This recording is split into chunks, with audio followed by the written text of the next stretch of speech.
আওয়ামী লীগের ফ্যাসিস্টরাও এরকম কথা বলে নাই। আর রক্ত দেব না, প্রয়োজনে এদেরকে মাথা উঁচু করে দাঁড়াবাড়ি আর কোনো সুযোগ আমরা দেব না। যেই দল এখন বাংলাদেশে বলে যদি নির্বাচনের ডেট দেন না দিলে আমরাই ডেট ডিক্লেয়ার করে আসবো, তাহলে আমি ওই দল এবং ওই দলের লোকদেরকে সামনে রেখে, এই বিজ্ঞ আইনজীবীদের সামনে রেখে দেশবাসীর কাছে প্রশ্ন করতে চাই, এই দল তো নির্বাচনের ডেট ঘোষণা হলে নির্বাচনের দিন বিকেল 5টা পর্যন্ত অপেক্ষা করা ছাড়াই সকাল 10টার মধ্যেই তারা তাদের রেজাল্ট ঘোষণা করে দেবে। ডিসেম্বরের মধ্যে নির্বাচন হতে হবে। আপনি ডেট যদি না দিতে পারেন, আমরা একটু অপেক্ষা করবো, তাহলে আমরা ডেট দিয়ে দেবো। আমরা ডেট দিয়ে দেব। যে দলের নেতারা এই কথা বলতে পারে যে হয় ডেট আপনারা দেন, নাহলে ডেট আমরা দিয়ে দেবো, ওরা তো প্রত্যেক কেন্দ্রে কেন্দ্রে এই কথা বলবে, হয় বিজয় আমাদের ঘোষণা করে দেন, নাহলে আমরা বিজয়।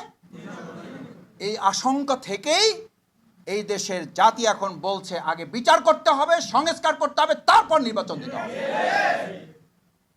না হলে এই যে হুমকি, যেই থ্রেট আপনারা দিচ্ছেন, এগুলো তো আওয়ামী লীগের আমলেও তো আমরা এরকম কথা শুনিনি। আওয়ামী লীগের ফ্যাসিস্টরাও এরকম কথা বলে নাই। ওরা তো অন্তত সংবিধানের কথা বলছে, দোহাই দিছে, কোর্টের দোহাই দিছে, কিন্তু এত বাজে কথা মানুষকে বলে বিব্রত করে নাই। আপনারা বলেন বিব্রত তো জনগণ। আপনারা বলেন আপনারা হতাশ তো জনগণ। জনগণকে আমরা হতাশ করছি। আমাদের এই সমস্ত অরাজনৈতিক এবং সংস্কৃতির বিপরীতে গিয়ে অপসংস্কৃতির রাজনীতি আমরা যে মানুষের সামনে প্রেজেন্ট করছি, এখান থেকে বাংলাদেশ জামাত ইসলামের আইনজীবী অঙ্গনকে মজবুত ভূমিকা পালনের মাধ্যমে দেশকে আমরা সংস্কার করবো ইনশাআল্লাহ। সেই সংস্কারের প্রথম ধাপই হচ্ছে নিজেদেরকেও গড়ে তুলতে হবে। আমরা এক সময় আমরা বলি না যে আমরা প্রয়োজন আবার রক্ত দেবো। আমি এখন উল্টা কথা বলি, হ্যাঁ, আল্লাহর দিনের জন্য যদি প্রয়োজন হয় আমরা রক্ত দেব, কিন্তু একটা দেশের রাজনৈতিক অবস্থা পরিবর্তনের জন্য, স্বৈরাচার পরিবর্তন করার জন্য, ফ্যাসিস্ট মোকাবেলা করার জন্য আর রক্ত দেব না। প্রয়োজনে এদেরকে মাথা উঁচু করে দাঁড়াবাড়ি আর কোনো সুযোগ আমরা দেব না। এই জাতি আর কত রক্ত দিবে?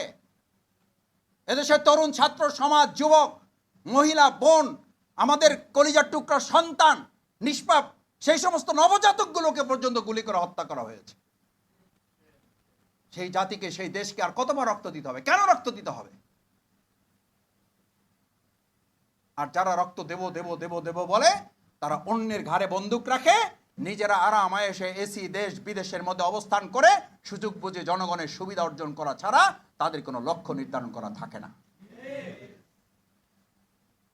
ভাইয়েরা, এই জন্য আজকের ওয়ার্কশপ আমরা বলছি, এই ওয়ার্কশপের মূল লক্ষ্য হচ্ছে আমরা দেশ পরিবর্তন করতে চাই, জাতি পরিবর্তন করতে চাই, কিন্তু তার আগে আমরা আমাদের পরিবর্তন। বাংলাদেশ জামাত ইসলামী এটার প্রতি কনসেন্ট্রেট করছে। আপনি আপনাকে পরিবর্তন না করলে আপনি দেশ এবং জাতির কি পরিবর্তন করবেন?